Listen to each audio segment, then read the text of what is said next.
Chapter 56. The storage facility didn't look like the gateway to treasure. It looked like the kind of place where stolen dreams and old furniture went to die. 2 days after their call, Tyler pulled the Mustang into the cracked asphalt lot, its polished black hood catching the dull sunlight. On the way there, he had been talking non-stop about his latest idea, investing in collections. Cars, antiques, old records, anything that holds value if you know where to look, Tyler said, gripping the wheel like it was a stock chart. I don't just want to flip them. I want to build something long-term. An actual portfolio. Wednesday turned her head, studying him with the calm intensity of a scalpel poised over flesh. Collections, she repeated. The Addams family estate is practically a museum of them. Weapons, torture devices, paintings, curiosities. Entire wings filled with things normal people would lock away, or burn. You'll fit right in. A small smile tugged at Tyler's lips. So I have your approval? Approval, she said, almost scoffing. No. Encouragement, perhaps.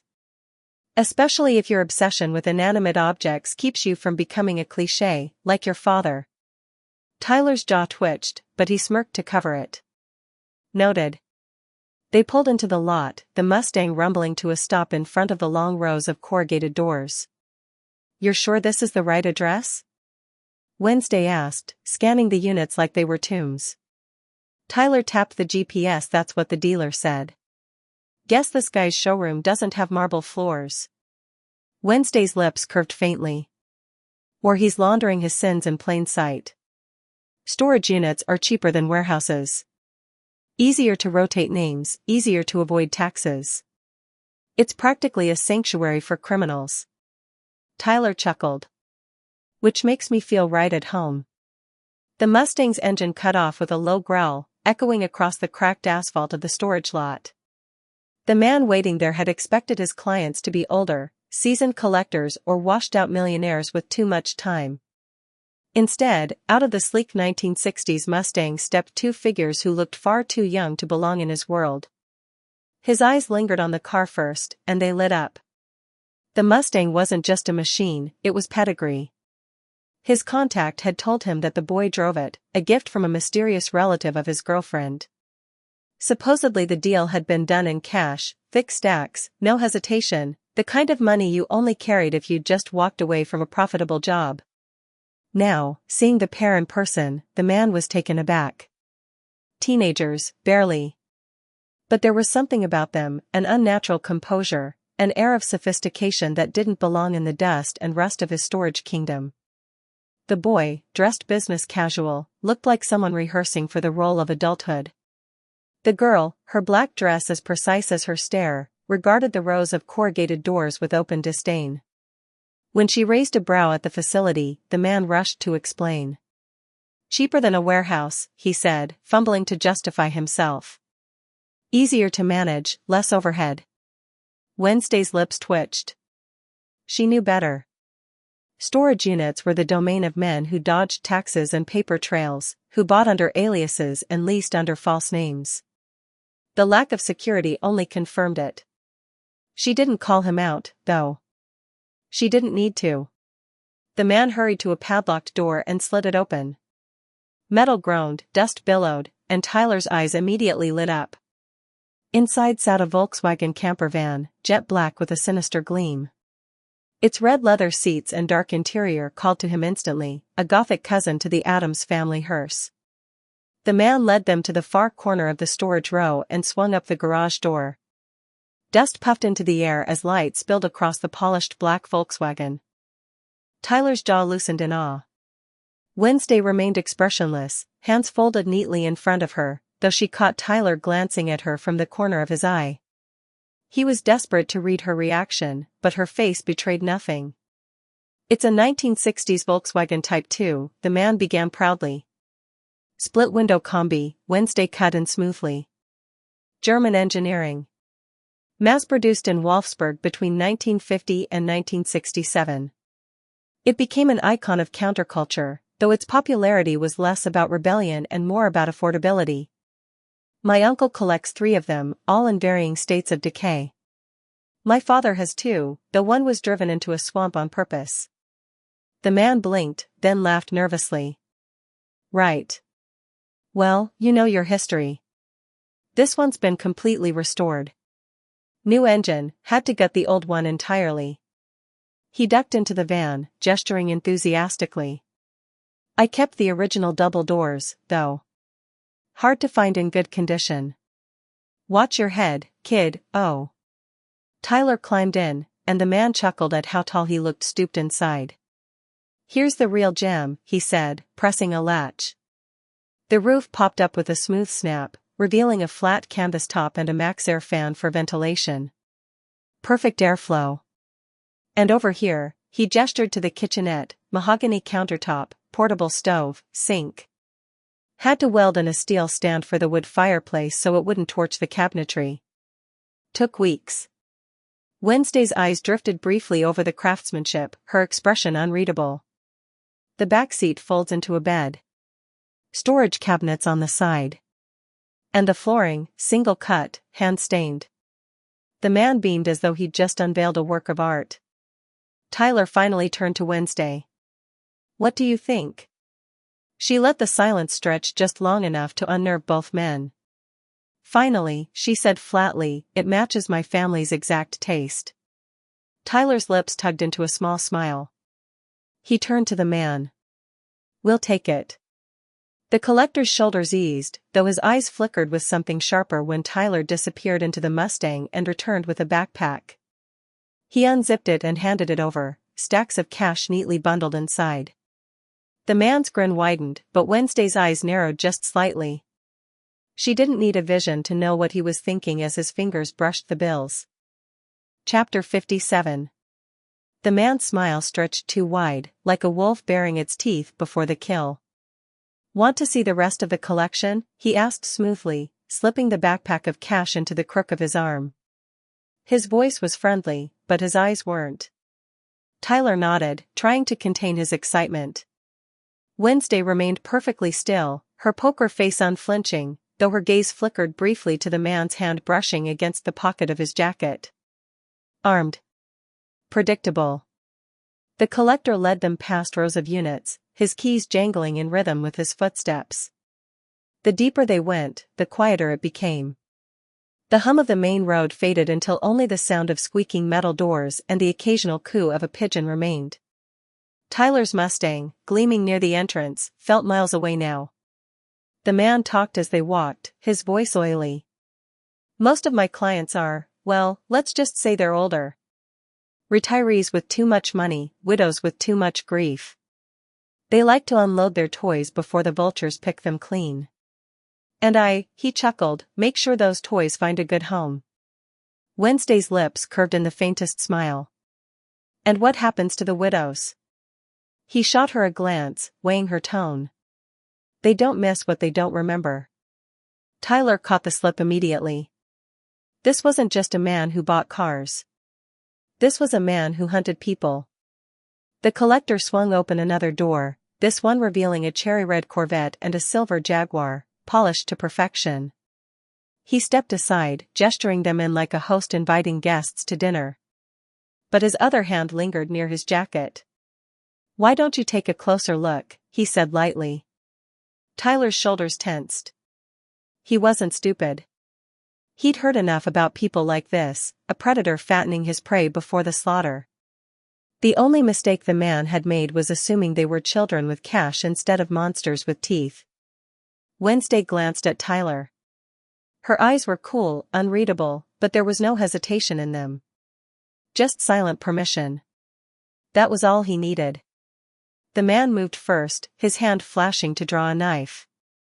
Tyler caught the motion, his arm snapping up instinctively, blocking the slash with a sharp twist of his wrist. The blade scraped against his skin, leaving a shallow cut that stung like fire. Their gazes locked, hunter and hunted, but Tyler didn't flinch.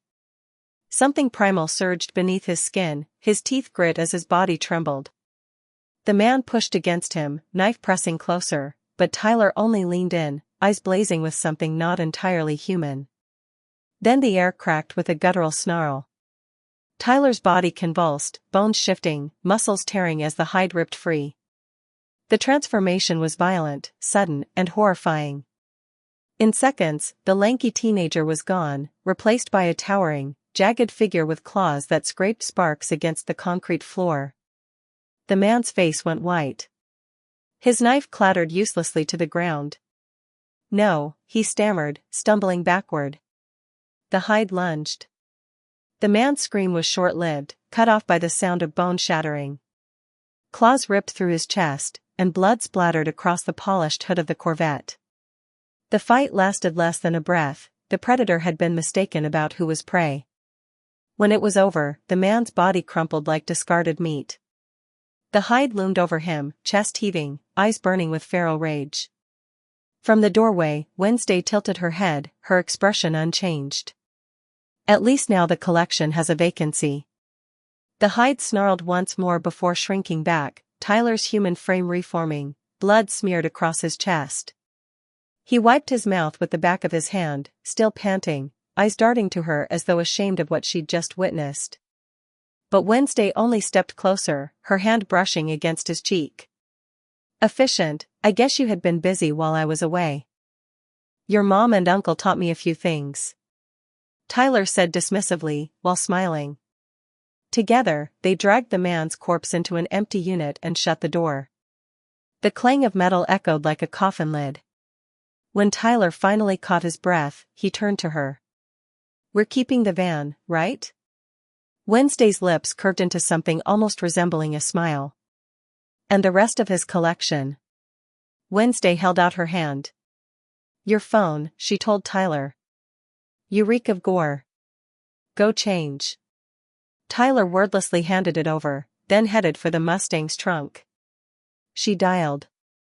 When the line clicked, Grandmama's crackling voice filled the silence. "Wednesday, you sound suspiciously dreadful.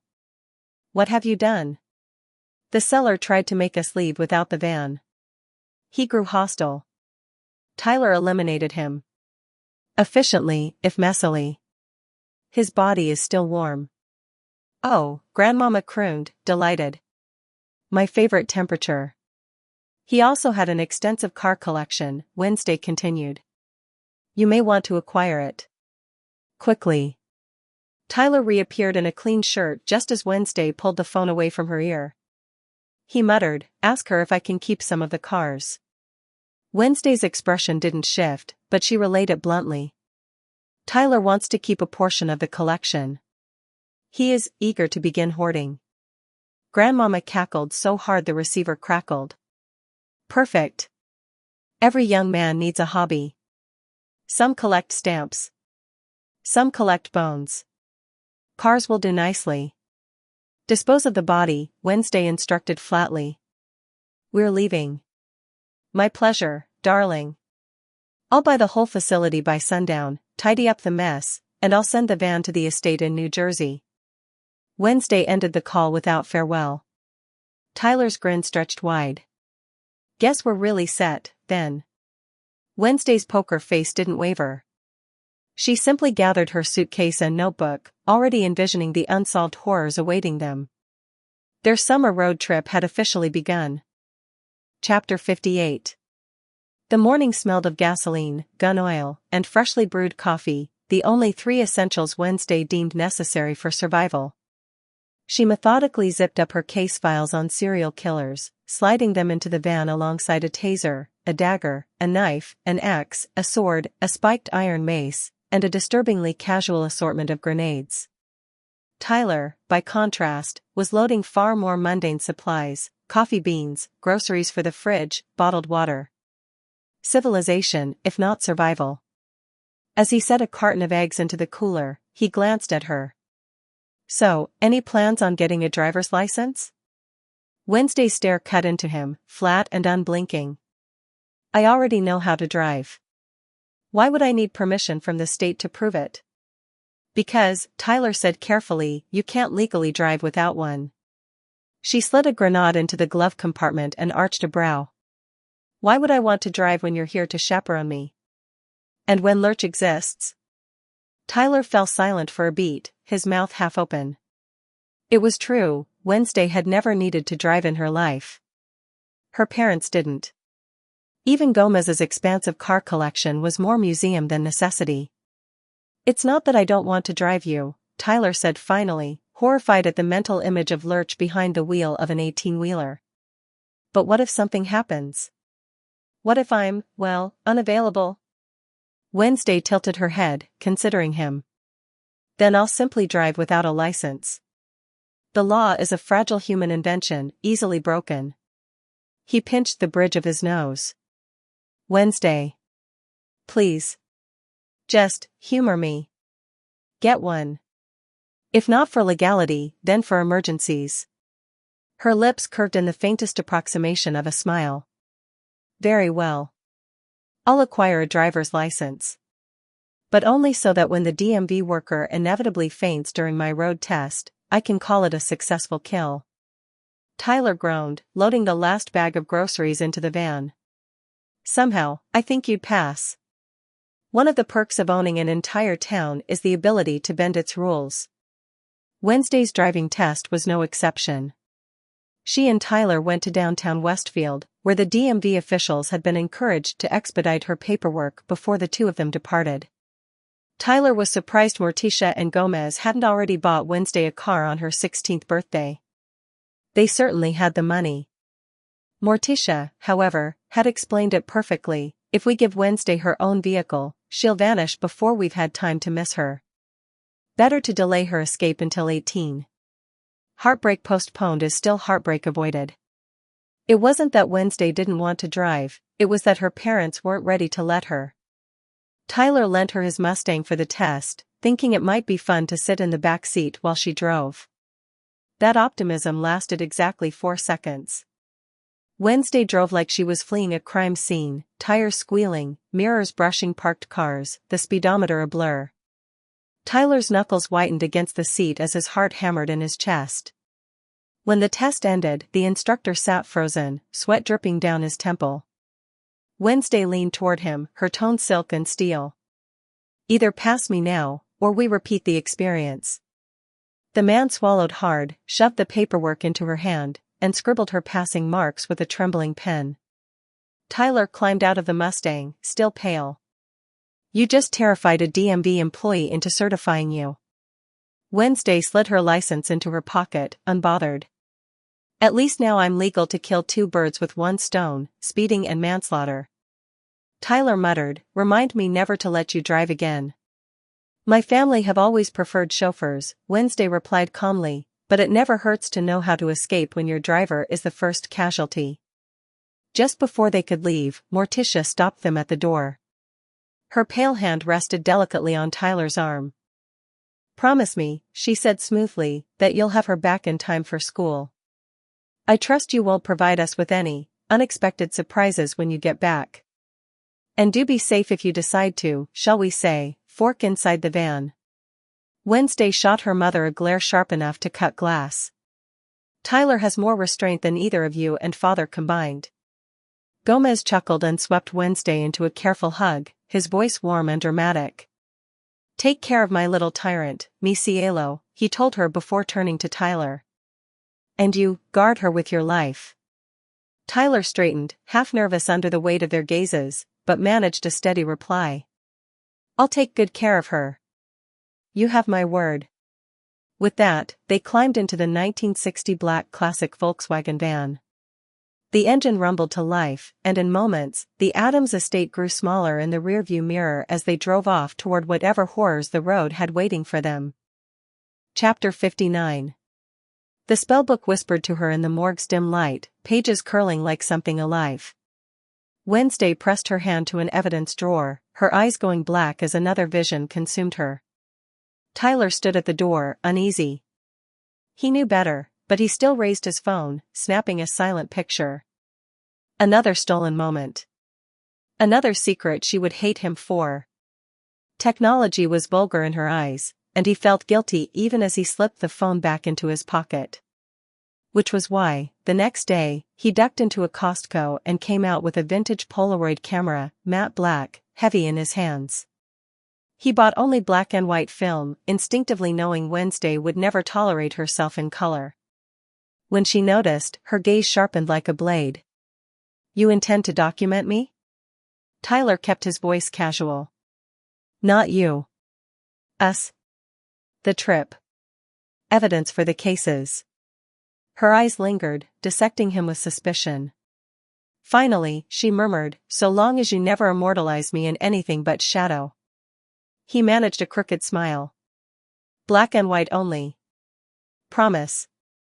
The Polaroid weighed solid in his backpack later that night, and with it came a memory, one that had already carved itself into him. Their first night on the road.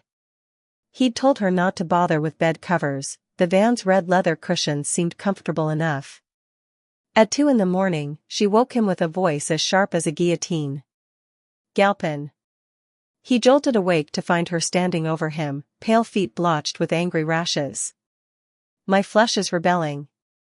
What happened? He scrambled upright, horrified. The cushions. The dye. I am allergic to color. She said it like a death sentence. Tyler stared. That's a thing? You're allergic to colors? She scowled, arms crossed. My grandmother and Uncle Fester carried the same curse. Mock me, and I'll add you to their obituary list. He wasted no more time, driving her to a late-night pharmacy where the cashier regarded them both like escapees from an asylum. Pills dulled the worst of it, and Wednesday's black silk pajamas had shielded most of her skin. Back in the van, Tyler mumbled an apology. I didn't know. I should have thought. You rarely do, she replied, but her tone lacked venom. From that night on, he spread white linen sheets across the convertible bed before either of them slept. The summer blurred into a collection of roadside funerals, inexplicable fires, and at least 3 haunted diners Wednesday deemed woefully underwhelming. Everywhere they went, whispers followed, 2 teenagers in a black vintage van with curtains drawn and smoke curling from its tailpipe, sliding into towns like omens. By the time the leaves turned, they had survived more than their fair share of horrors, most of them human. Tyler watched her from the driver's seat one evening as the highway bled into twilight. Wednesday was curled against the window, Goody's spellbook open across her lap, her eyes scanning with surgical precision. He hesitated before asking the question that had gnawed at him for weeks. Doesn't it take something out of you? The visions, I mean. Psychic ability or whatever you want to call it. Her gaze flicked to him, steady, unflinching. You are confusing weakness with discipline. I am not drained, Tyler. I am in control. I no longer collapse because I refuse to. Mastery is simply the absence of permission. Tyler tightened his grip on the wheel. Funny, because I remember not too long ago I had to catch you almost every time you had one. You'd just drop. Like your body shut off. And now I do not. She closed the book with a snap. Consider it progress. Or if you prefer, survival. He exhaled, uneasy.